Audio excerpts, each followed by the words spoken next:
कोई भी यदि आपको लैंग्वेज सिखाता है तो वो सबसे ज्यादा इन चारों चीजों पर ज्यादा ध्यान देता है और आपसे यही बोलता है कि आपको ये चारों चीजें करनी है। ये चारों चीजें क्या है, चलिए देखते हैं। एल से हमारा होता है लिसनिंग। लिसनिंग मीन्स होता है सुनना, यानी कि हम लैंग्वेज को सीखते हैं सुन करके। सुन करके ही हम जो लैंग्वेज अभी बोल रहे हैं वो सीखे हैं। तो उसी लैंग्वेज को, जो लैंग्वेज हम सीखना चाहते हैं, उसको सीखने के लिए हमें सुनना जरूरी है। उसके बाद आता है एस से स्पीकिंग। स्पीकिंग मीन्स होता है बोलना। ओके, तो बोल करके ये लैंग्वेज आई है।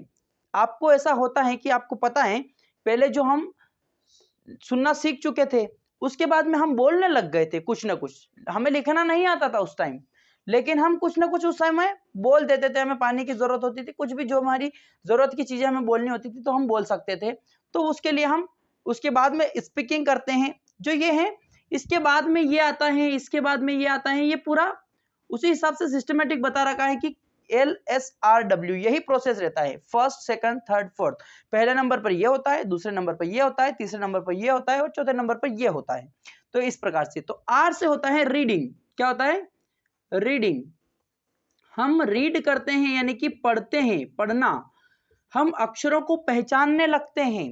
ओके, जो हम लैंग्वेज अभी लिखना जानते हैं उससे पहले, लिखने से पहले हमने उसको पढ़ना सीखा है, उसको देखा है कि ये अक्षर ये होता है, अनार से ऐसा होता है, उसकी शक्ल हमने पहचानी है। रीडिंग यानी कि पढ़ा है।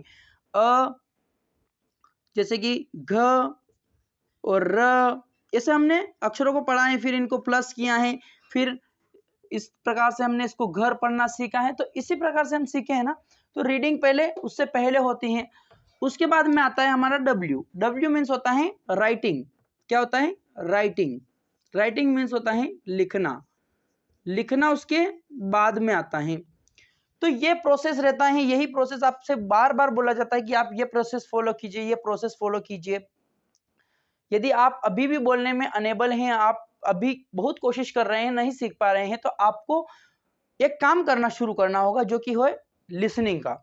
लिसनिंग आपको पर डे आपका एक शेड्यूल बनाना होगा और उसमें आपको आधा घंटा 1 घंटा आपको ये इसके लिए रखना होगा कि मुझे सुनना है। केवल बैठ करके जो भी कुछ इंग्लिश में बातें होती है, कन्वर्सेशन होती है, वो आपको सुननी है।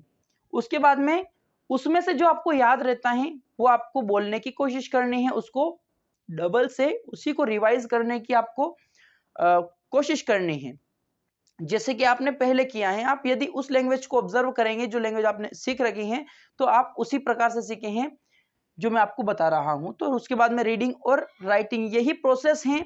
यदि आप ये फॉलो करते हैं तो जेन्युइनली आप सीख जाते हैं। यदि आप ये फॉलो नहीं करते हैं तो आपको बहुत ज्यादा समय लगने वाला है, आप किसी दूसरी प्रोसेस में अटक सकते हैं।